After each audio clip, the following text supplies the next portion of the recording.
Hello, everyone, and thank you for joining us today for the first conference of the event Rethinking the Food and Beverage Industry. This is the third time that we are organizing this event, so I hope you will really enjoy the content. Before handing over to our first speakers, I would like to give you some technical details. So first of all, to communicate with us, please feel free to use the chat. You can, tell us right away if you can hear us well, if you can see us well. I also encourage you to ask your questions in the dedicated questions tab so that the speakers can see them well and can respond more easily. As a reminder, also, all conferences are recorded and will be available for replay starting today. So our first speakers today will be Sylvain Charlebois, Director at the Agri-Food Analytics Lab at Dalhousie University, and Michael Chadwick, ERP Analyst at Fidelio. So Sylvain, Michael, over to you. Thank you very much, Aude. So yes, it's good morning, everyone. My name is Michael Chadwick. I am a business analyst at Fidelio ERP for 17 years now. Fidelio ERP is a cloud-based software designed for agri-food, small and medium-sized businesses in Canada. So it is my great pleasure to welcome today a renowned expert in the agri-food industry, Dr. Sylvain Charlebois. Professor Charlebois is the director of the Agri-Food Analytics Lab at Dalhousie University in Halifax. Mr. Charlebois is also a member of the Advisory Council of the Global Food Traceability Center based in Washington, D.C., and a member of the National Scientific Committee of Canadian Food Inspection Agency in Ottawa. So Sylvain, thank you very much for joining us today. On this day that is dedicated to the small and medium-sized businesses in agri-food. So we're here to talk about their challenges and also have input from all of your knowledge. No, my pleasure, Michael. It's always great to talk about businesses in the food industry. It's been such a challenging couple of years for them, so it's always nice to pause and look at the landscape and see what lies ahead. Yeah, sure. Thank you. So the agri-food industry is really critical to the Ontarian economy. Small and medium-sized businesses are the backbone of the industry, representing over 80% of all agri-food businesses in the province. However, the industry faces various challenges, including global competition, regulation, supply chain, changing the customer habits, and recently the rising of inflation has added another layer of complexity to operations. So yes, Sylvain, for the past 40 years, food prices in Canada haven't increased as quickly as they have gone now in the past months. Inflation has been a topic of discussions now for many months. What are we expecting in the inflation rate in the upcoming months? So can you give us your input on that? Well, so first of all, I mean, we have to look back over the last 12 months. Numbers have been scary. Numbers that were published by Statistics Canada, even in the US as well. Across the Western world, food inflation has been a problem. When you see double-digit rates, it's always difficult for the food industry to cope and deal with the supply chain and, of course, with consumers. And we are seeing what's going on with consumers. Consumers are confused. They don't know what's going on, so they'll blame certain companies for whatever reason. But we actually do think that things are actually going to improve over the next little while. In fact, this morning, you and I were speaking offline before the session, and numbers came out for February, and the food inflation rate in Canada actually dropped 0.7%. That's the largest drop in over 2 years. That's a really good sign. So it means that things are starting to calm down a little bit, and that is going to help the food industry. It's going to help food processors. When the rate drops, things are much more predictable than they were over the last couple of years. So we are expecting that momentum to continue. We are expecting by the end of spring, we just started spring yesterday, but by the end of spring, we actually do think that the food market will look a lot different. So just hang in there and hope for the best. And in fact, in December, when we published Canada's food price report, we were saying exactly that. I mean, the winter is going to be very difficult, but we are expecting a much smoother spring and summer. Okay. Were there any particular categories that were more affected by the price increases in the last few months? This is there's something really interesting going on, because if you ask consumers, and we actually did ask consumers, they actually often think that meat is the one category where we've seen the highest increases, but that's not the case at all. When you actually look at the data, bakery and dairy are number one and two right now. Well, I mean, everything in the grocery store has increased, but really bakery and dairy are the two categories where we've seen the highest increases overall. Meat has been really a non-story. In fact, when you look at some of the products, some products are actually cheaper now than before the pandemic. Pork, almonds, tuna, there's some fish products that are cheaper. So there are things that are actually cheaper, but generally speaking, I would say that bakery and dairy are the two categories that are noticeable. With bakery, I think the grain story is one really that has impacted the category. And with dairy, we all know what's going on. The Canadian Dairy Commission has actually increased prices almost 14% over the last 12 months at farm gate. So obviously, processors are paying more for inputs, and that catches up to consumers. Um, Industrial prices, we just did a study for a customer of ours, and industrial prices are likely going to continue to increase, unfortunately. So my guess is that processors, small and medium-sized businesses, will have to uh, make decisions in terms of recipes, formulas, looking at ingredients. I mean, there's lots going on in the supply chain, and so I think it's going to force companies to look at how they manufacture, what inputs they use for their food product in order to actually cut costs. I don't think they have much of a choice, because there are some things that are really more expensive. Since the beginning of COVID, if you go back to March 2020, I mean, there's some ingredients actually are way more expensive, and vegetable oil is actually one.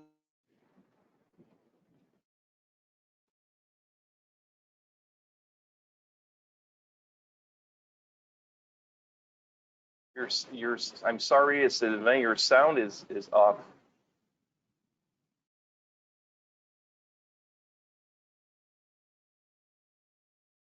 I, uh, maybe I have a problem on my side, but your sound is off. I cannot hear you. So Michael, I can hear you well, but yes, Sylvain, we can't. The sound stopped suddenly.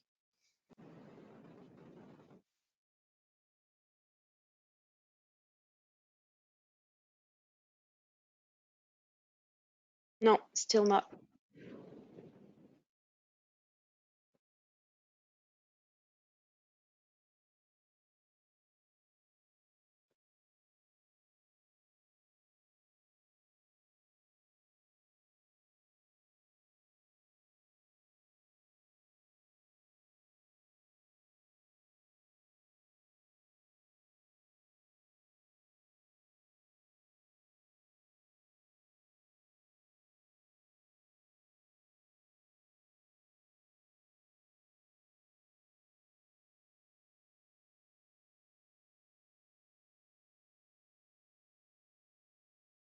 No.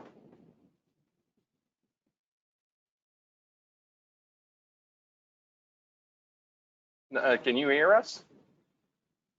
No?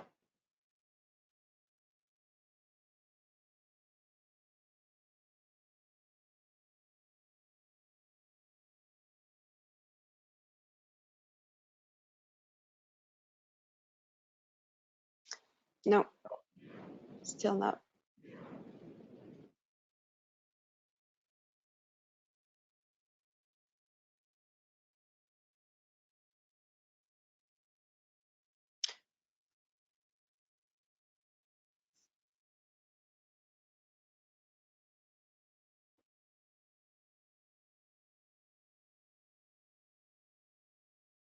You can maybe try to log out and come back. Yeah, Also. maybe if you try to log out and log in back, maybe that's going to resolve the issue.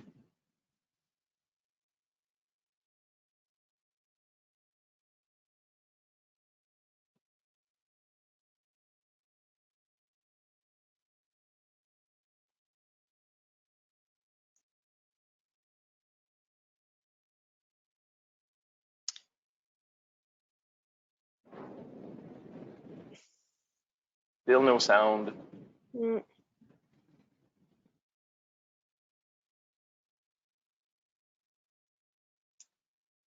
It's not working. So maybe just try to log out and log in again.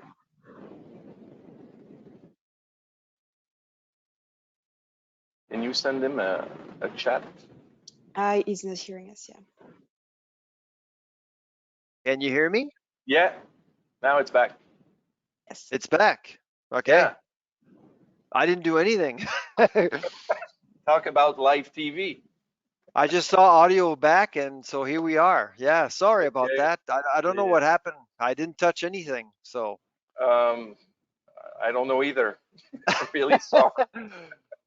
Really sorry. It's- So, maybe China uh, is listening. Who knows? yeah, maybe because of all we, your we need knowledge and your wisdom. we need a Uh, Fidelio rapporteur. oh my God. Oh my God. So, so we were talking about prices and all that. So, but uh, at the end of the day, did you notice changes or shift for the consumers when they were at the grocery store with those price increases? Did that reflect on what they were actually buying at the grocery store? Uh, well, I mean, behaviors have changed at the grocery store for sure as a result of higher food prices. Essentially because consumers are trading down. They are actually forced to look at different options, unfortunately, and so we are expecting also grocers to look at. Well, they are actually looking at private labels much more seriously. They're committed to their program. I mean, I know that a lot of discussions are being made about private labeled products right now. It's the power that really one grocer has, which is Loblaw. And unfortunately, others are trying to catch up, and they are catching up. So my guess is that we're going to see more and more private labels in the market. And I suspect it's going to actually impact many small, medium-sized businesses as well, because you're going to have to figure out, oh, do you push your own brand or do you actually support someone else's brand, essentially? And so that's what's going on there. In terms of the food distribution landscape, uh, I think we all know that I mean, it's competitive, but it's not that competitive compared to the US. And so you're seeing new players coming into the market. Even dollar stores are actually looking at the food space much more seriously. Dollarama is committed to food much more so than before. Costco, it has become in the last few years an incredible food distributor. It sells for well over $16 billion worth of food now. It's doing very well. It processes food on site. I'm sure most of you have actually would have noticed the quality is much better than 10, 15 years ago.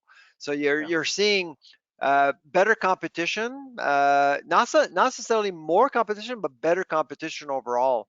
And so I do think that consumers are noticing. And the other thing that we're noticing are conversions. I mean, there's a lot of conversions out there, grocers that are just flipping some stores to basically make or open discount grocery stores like No Frills, or in Quebec you've seen Maxi. There are more and more Maxis out there than before.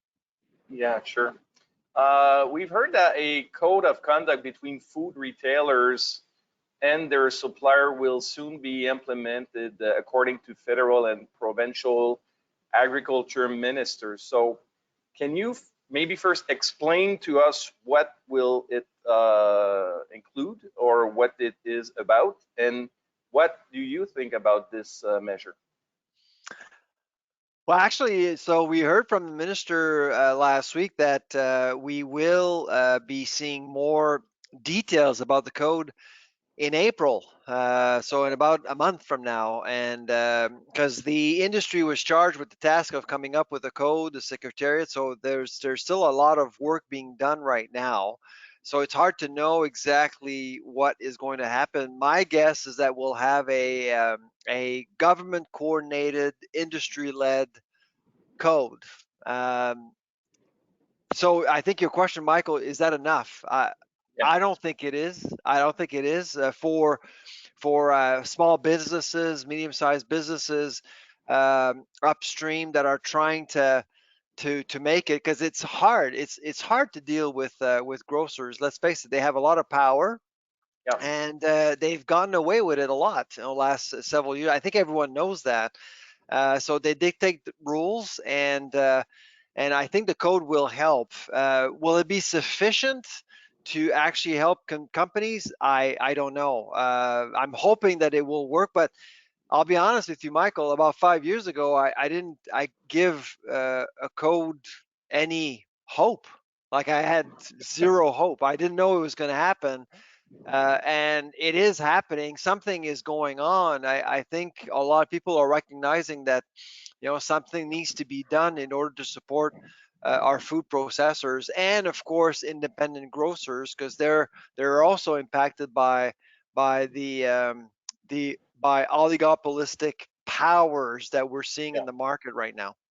Okay. Now let's talk about supply chain. So during the pandemic, like start at the beginning of the pandemic, and maybe like the first year, we saw like really the supply chains were really stressed. It was more difficult to get stuff here for our grocers and our food processors. So is there still an impact, and what's the status now of the supply chain now that we are outside of the pandemic? Well, I mean, essentially, I am. Things are getting better. Things are much more predictable. Supply chains are improving. In fact, the cost of inputs have gone down. The grain deal, the UN grain deal, was extended, and that was the big one for me this week, to be honest, because the grain deal impacts the entire world. I'm not sure if people in Canada or the U.S. actually uh, recognizes it, but really we need a Ukraine, Turkey, Russia grain deal to lessen any pressures on commodity prices. And of course, supply chains are impacted by that. But I actually do think that there's more capacity online. There's more work being done. There's more planning. So it's actually better. But there's still some labor is still an issue. I mean, labor is actually still impacting everything across the supply chain. I mean, just one Canadian example, the Windsor Salt is it's been on strike for a month. If you're looking for sodium, chances are you're probably paying more because there's one less option. They've been on strike for a month now, so my guess is that inventories have been depleted at Windsor. They're not producing anything, and so those are the kinds of things that we've seen over the last few years that that that that are not helping. It's just making food procurement much more difficult overall. Okay. And how can technology can be used, or how can technology, with the digital transformation, can help food processors or food distributors in the supply chain. So have you identified stuff in your lab that would help them? Well, I mean, my last op-ed piece was actually about artificial intelligence, and it was in La Presse and the Toronto Sun, and I actually think, Michael, I don't know what your thoughts are about chat bots like Chat GPT, GPT? Yeah. but it's been interesting. I played around a little bit. It's pretty impressive, and for the first time, many humans have access to the power of AI, Mhm. and that's really something that's interesting. And we all know that the food industry has been slow to adopt AI, to adopt any sort of machine learning technologies. And frankly, I think the future is about beyond manufacturing and automated manufacturing. I'm thinking about planning, about forecasting. Those things are pretty important now when you think about what has happened the last several years. And so really it's important to recognize that there are some ways to predict as much as possible. And of course, AI right now doesn't create knowledge. It just basically brings a lot of information together to make sense of what potentially lies ahead. And Yeah. so but but that said, I mean, the other thing that is a bit scary with AI and new technologies is that, you know, technology has no ethics or morals when you think about it. But food is all about ethics and morals these days, especially these days. And so so I think there's always been this conflicting relationship between, culture, traditions, which is what food is, versus how we need to perform, how we need to do better, how we need to become more efficient uh, with the use of technology. And so, and I think because of how Chat GPT is being retailed right now to all of us, I actually think that it may actually push more companies to consider AI as an ally as we try to navigate through these uncertain times, if you will. So it's just a theory. I'm an academic, but I actually do think that there's something going on out there, allowing people to really understand the power of AI and how the food industry can be impacted by the adoption of some of these new technologies. Okay. So this is like you just explained. It's more for the guys in the industry, the wholesalers, the food distributors. People are doing transformation. But do you think this digital transformation and AI will also have an impact on consumers moving forward? I think so. Yeah, absolutely. So, for example, when you think about best before dates, when you think Yeah. about smart labeling, when you think about your grocery store experience, optimizing your budget as you shop at the grocery store. We've seen Amazon Go.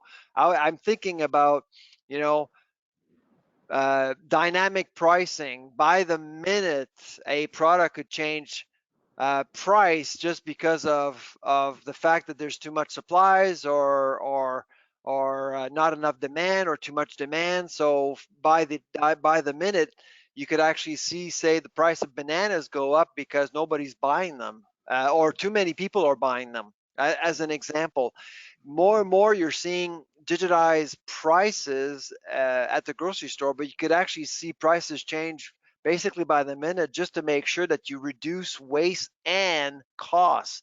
Now, how do you do that? You basically, there's a bit of a tango game between grocers and consumers. I actually do think that because of AI, because of new technologies, our experience at the grocery store will absolutely change. Okay.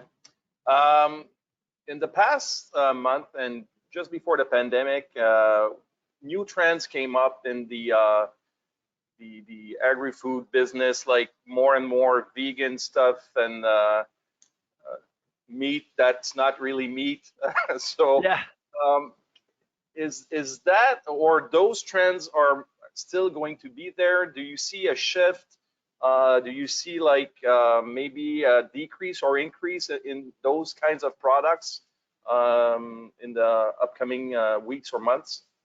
I think we need to be careful here because I know that there's been a lot of noise. Like the last 5 years, there was the Beyond. Your sound is still just went off.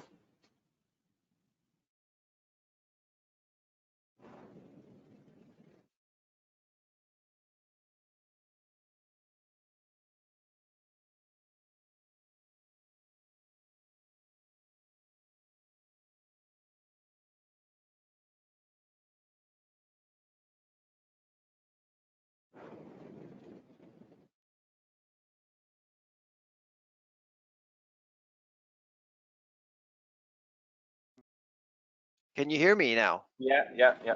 Now you're back. For some reason, it just muted and I didn't touch anything. That's Oh my bizarre. God. Yeah, I think it's possessed. Or like you said, somebody's watching us. I know, it's scary. The AI, Big Brother. Yeah. Uh, so could you repeat the question, Michael? Sorry. So, before pandemic, we had like new trends, and during the pandemic, like more vegan stuff, all of the Beyond Meat and all that. So, like I know like Beyond Meat, it was really a hype, and then it went down, and then Yeah. other products are showing up now more and more. So is that trend going to be maybe still going up, or is it just a flavor of the month, or you see that other trends that might show up and in the market? Yeah, no, absolutely. I think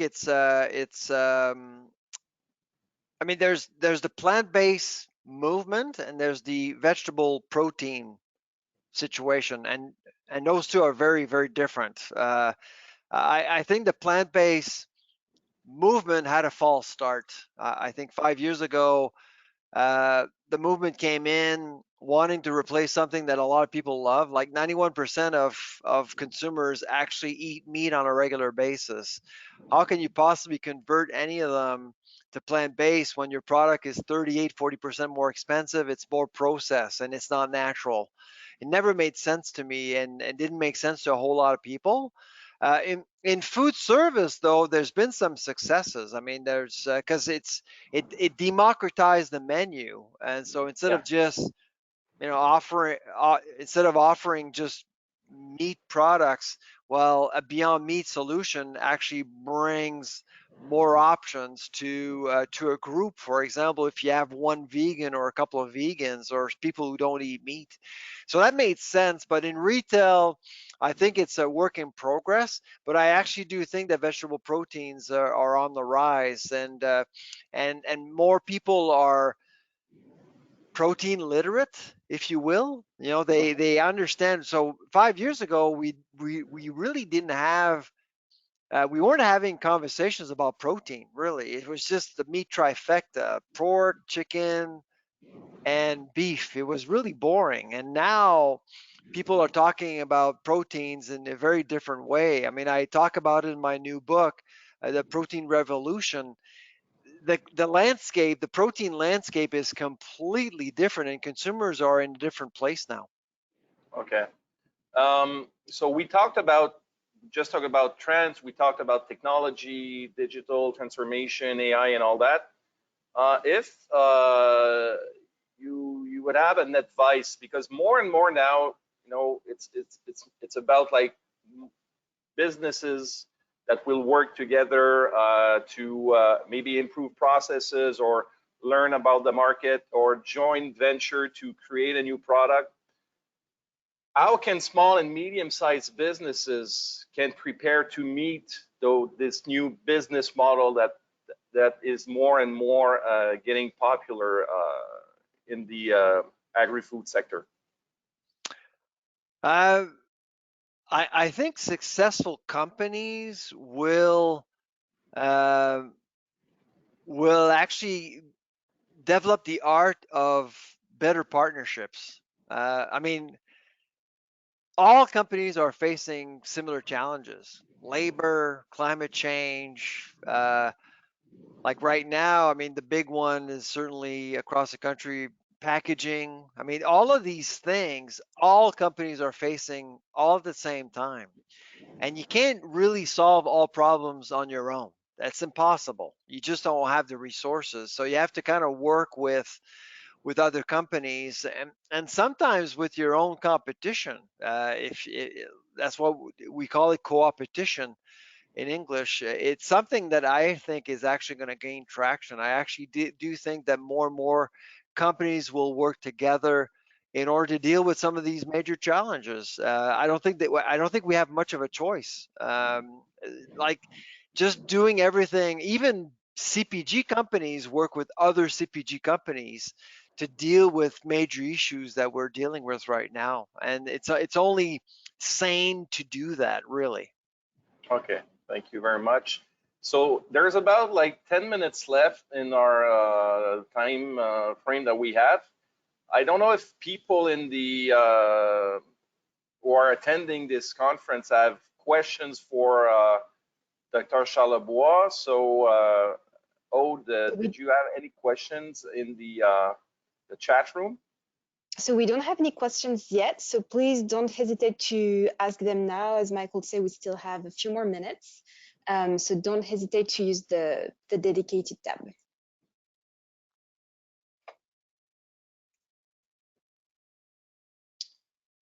We'll wait a few more seconds, minutes.